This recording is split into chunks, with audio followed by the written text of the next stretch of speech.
Hello, my name is Scott Davis and welcome to New World Birth. This is the weekly neutrino forecast for March 20th to March 26th of 2016. And on March 20th, we have the sun. You can see it denoted right here by this black circle with a dot in it. It starts the day in Pisces, but then moves into Aries for the equinox. It's also in the 25th hexagram. And on the outside of the wheel, we have the chop mark for the 25th hexagram. Numbered from bottom to top. The 25th goes yang, yin, yin, yang, yang, yang. And the 25th hexagram then is mapped to an opening in an energy channel called a gate. Right here, this is the 25th gate of the spirit of the self, innocence, the perfection of action through uncontrived and spontaneous nature, located in the G center, in an individual energy path in the centering circuit called the Channel of Initiation, a design of needing to be first that connects with its harmonic, the 51st gate of shock, the arousing, the ability to respond to disorder and shock through recognition and adaptation. And I found human design to be amazingly accurate in describing the person, that I use it as my primary tool when I provide readings. And we have the following activated gates on March 20th. The sun is in the 25th gate. The earth is in the 46th gate. The north node is in the 47th gate. The south node is in the 22nd gate. We have Mercury in the 36th gate. Venus is in the 37th gate. Mars is in the 34th gate. Jupiter is retrograde in the 64th gate. Saturn is stationed or at a standstill as it turns retrograde on March 25th, and it's in the 5th gate. Uranus is in the 51st gate. Neptune is in the 37th gate along with Venus, and Pluto is in the 54th gate. So obviously not every gate activation forms a channel, but this information can be very helpful if you know your own human design chart, because some of these transits will form channels with potentials in your personal body graph. And as we begin the week, we have two channel definitions due to the transit field, with the sun in the 25th gate and Uranus in the 51st gate. We have the Channel of Initiation, a design of needing to be first, until March 23rd, where we might experience some sort of leap into the unknown. This is an individual channel that empowers through the courage to take a chance on something unknown and deal with the consequences afterwards. Obviously, following your strategy and authority will help you determine if this initiation is correct for you, or faced with multiple possibilities to experience a quantum shift, which ones, if any, are correct for you. In the mundane world, we're likely to see people become more competitive, pushing the boundaries, getting outside of their comfort zone, which will be shocking to themselves and others as they feel the wonder of their own unique spirit. If you experience people acting unpredictable during this time period, recognize it's a conditioning force that will eventually move on. And this could seem that folks are less in balance while experiencing this foreign energetic. And with the defined ego center, people without a defined heart center might feel like they have something to prove, or want to make improvements, or make promises or commitments that are not correct for them. And then the defined G center could influence those without to obsess about where they're headed or where they're going to find love. This is also individual circuitry, which brings melancholy or blue feelings that are best used in some type of creative activity. And then with Jupiter in the 64 and the north node in the 47, we have the Channel of Abstraction, the design of mental activity mixed with clarity, until June 7th. The energy of this channel is about creating something new out of something old. It's about abstract thought being brought into the collective consciousness through the arts, philosophy, history, and culture. This is wonderful energy for telling stories about our experiences that inspire others, but brings confusion when used to resolve our own issues. And the defined head center can bring pressure to think about things that don't matter. And then the defined ajna center can influence people to believe they're certain of something when they are not. And March 20th begins with the sun in the second line of the 25th hexagram, and the sun in the 25-2 is keynoted as the existentialist, devotion and dedication to the now, exalted, the perfection of intellect through concentration and focus on what is rather than on what could be or has been. The innocence of the self and its protection can only be maintained in the now. Detrimented, a dedication that can never be free of personal motivation and its attendant projections. The lack of innocence in the now that risks protection through projection. Later on the 20th, the sun then moves into the third line of the 25th hexagram at 3:31 a.m. Eastern Daylight Time. The sun in the 25-3 is sensibility, the recognition that innocent action does not in itself guarantee success. Exalted, the power of the ego to withstand failure and still maintain its nature. The power of the spirit to withstand failure and shock. Detrimented, the potential loss of innocence through misfortune that in the extreme can manifest from crime to suicide. The potential loss of spirit through failure or shock. And then also on the 20th, Mercury moves out of the 36 and it joins the sun in the 25th hexagram. Mercury in mythology was the messenger of the gods. And in human design, this is about communication, or as Ra put it, the expansion of human consciousness through communication, not just as words, but also as music. And it's in the gate of the spirit of the self, innocence, the perfection of action through uncontrived and spontaneous nature. Mercury is detrimented in the first line of the 25 as selflessness, motiveless action. Detriment, a tendency to publicize one's selflessness, the insecurity of the self manifested in times of challenge. On the 21st, the sun moves into the fourth line of the 25th hexagram at 2:10 a.m. Eastern Daylight Time. The sun in the 25-4 is described as survival. The nature of true innocence can be maintained regardless of circumstances. Exalted, the beauty of the rose in the garbage dump, the highest principles even amongst the greatest decadence. The spiritual warrior, the innocence maintained regardless of circumstances, no polarity. Detrimented, no planet in detrimented. And then also on the 21st, Venus moves out of the 37 and it moves up into the 63rd hexagram and 63rd gate up here in the head center. In human design, Venus is about values, morality, natural law, and which we deal with the other and the consequences of the world around us. And Venus in the 63rd gate of doubt after completion. In the spiral of life, all endings are beginnings. And in the first line of the 63, Venus is in the line of composure, exalted, the quality of personality where achievement is accepted with equanimity and where continued development is allowed to take its natural course. The acceptance of achievement, but doubt whether continued development will take place. Detriment of the tendency in achievement to immediately seek new goals at the risk of destabilizing what has already been accomplished. The pressure in achievement to still doubt one's capabilities and to immediately seek new goals. And then on the 22nd, the sun then moves into the fifth line of the 25th hexagram.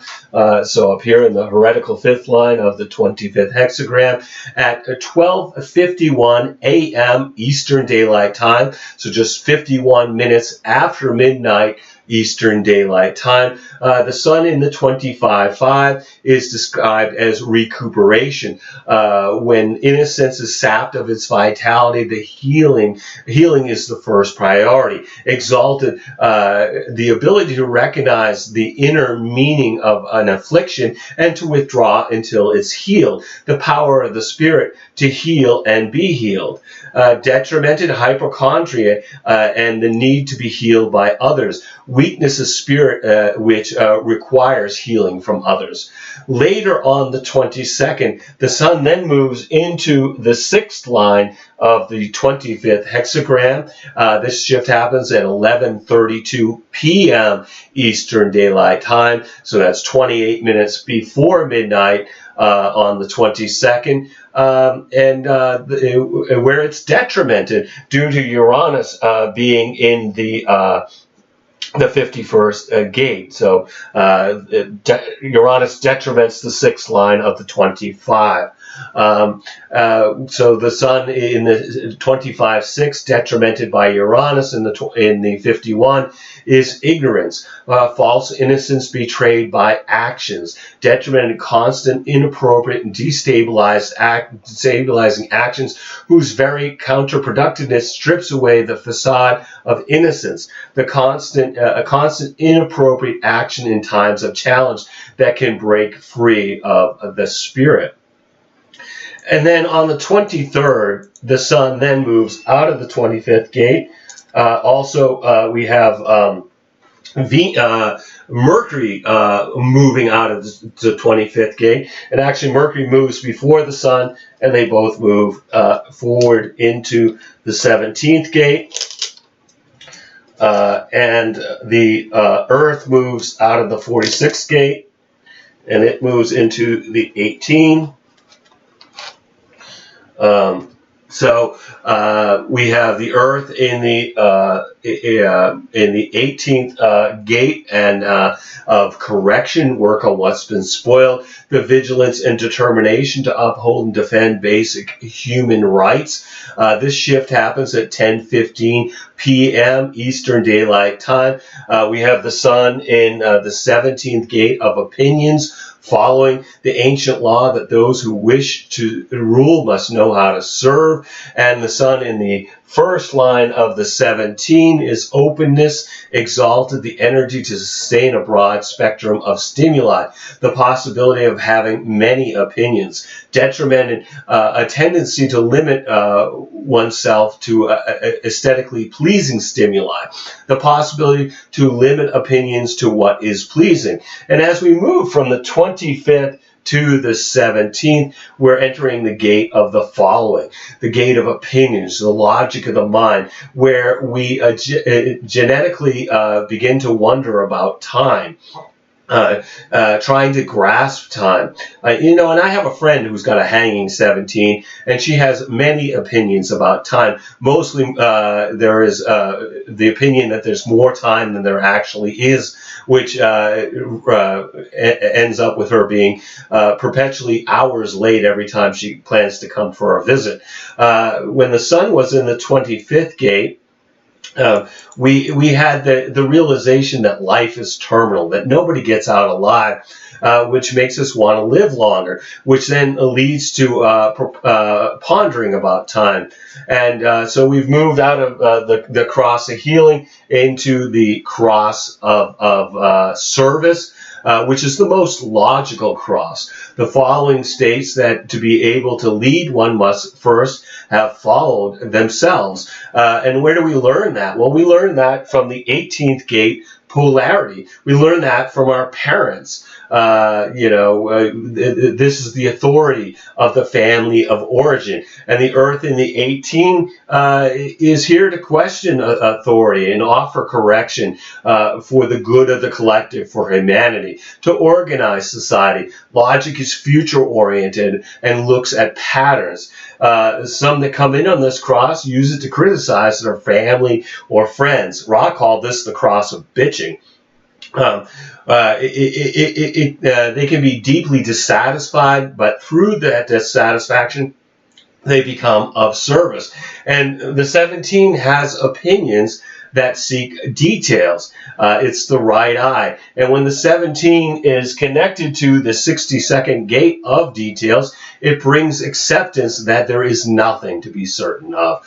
Also on the 23rd, Mercury, as we mentioned earlier, moves from the 25th to the 17th hexagram. So again, it likewise has moved into the gate opinions following the ancient law that those who wish to rule must know how to serve. And also it's in the first line of the 17 of openness, the energy to sustain a broad spectrum of stimuli and the possibility of having many opinions. Detrimented, the tendency to limit openness to aesthetically pleasing stimuli and the possibility to limit opinions to what is pleasing. On the 24th, the sun moves into the second line of the 17th hexagram. This shift happens at 8:57 p.m. Eastern Daylight Time. The sun is exalted in the second line of the 17 and described as discrimination, the benefit of associations based on the highest values, exalted the successful achievement of purpose through proper alignment, the possibility to develop opinions through relationships. And then also on the 24th, Mars moves out of the 34th hexagram and into the 9 hexagram and gate. Mars is in the gate of focus. The taming power of the small. The potential can be fulfilled through detailed attention to all pertinent aspects. Mars is detrimented in the first line of the 9, which is sensibility, a balanced and responsible approach to problem solving. Detrimented after a hasty and frustrating search, the urge to kick in the door when the key is in your pocket, the power to generate that which will lose its focus. I love that, kick in the door, and what could sound more Mars than that. And Ross spoke about Mars being an extraordinary and immature energy resource which lacks refinement and is subject to outbursts. On the 25th, the sun then moves into the third line of the 17th hexagram at 7:40 p.m. Eastern Daylight Time. The sun in the 17:3 is understanding, the awareness that the best road is not necessarily the most interesting. Exalted, the following of the best road provides the experience necessary to meet the challenges of the road's end. The understanding that the best opinions are grounded in detail. Detrimented, the taking of shortcuts. One may get to the end quicker, but essential experience will be missing. The possibility of skipping details and limiting the values of the opinion. And then finally on the 26th, the sun moves into the fourth line of the 17, at 6:24 p.m. Eastern Daylight Time. The sun in the 17:4 is described as a personal manager, exalted, the ability to probe and discover the underlying motivation and resources of those who wish to follow. The possibility of opinions based on the understanding of others. Detrimented, the over-generous and often misguided acceptance of would-be followers, often with disastrous results. The possibility of opinions attracting others. Also on the 26th, we have Mercury leaving the sun in the 17 as it moves into the 21st gate and hexagram. And also we have Venus moving from the 63rd gate and hexagram and joining the south node in the 22nd. So we talked about Mercury earlier being about communication, and what might be communicated in the 22nd is control, as that's certainly a theme of the 21st gate. And this is the gate of the hunter and the huntress, biting through the justified and necessary use of power in overcoming deliberate and persistent interference. And Mercury in the first line of the 21st hexagram is warning the use of force as a last resort, exalted, the fierceness to be respected without recourse to action, the power and ego to ensure respect. Detriment of the inherent peacefulness that all too often turns a necessary warning into a plea, a lack of willpower that is forced to accept, to ask for respect. And then also Venus moves from the 63rd to the 22nd, where it joins the South Node. And of course, we mentioned in human design, Venus is about values, and it's in the 22nd gate of openness, grace, a quality of behavior best suited for handling mundane and trivial situations. And in the first line of the 22nd gate, this is the second-class ticket, exalted the ability to accept and enjoy a subordinate position, the emotional awareness to enjoy a subordinate position, detriment, the inevitable humiliation that comes from claiming a first-class seat with a second-class ticket, where the emotional energy challenges the awareness and can result in humiliation socially.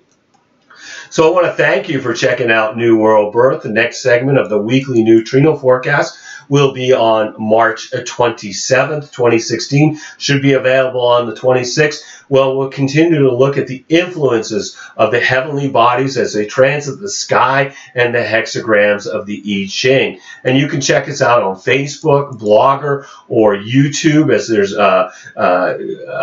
New World Birth presences in all those places. And I encourage you to share this information as videos or as text as widely as you choose. And I invite you to contact me at newworldbirth@yahoo.com if you've got any questions or wish to schedule a reading. And if you've been thinking about getting a reading, please contact me. I would love to provide you a reading during these uncertain times. You'll need to be able to either call me in Maine in the USA, or we can connect with Skype to receive your reading. We're also accepting donations to keep these reports freely available. And as I said in the past, you can email me at newworldbirth@yahoo.com, and I'll let you know how to make a donation or get a reading. You'll get something of value for yourself and help support us here at New World Birth.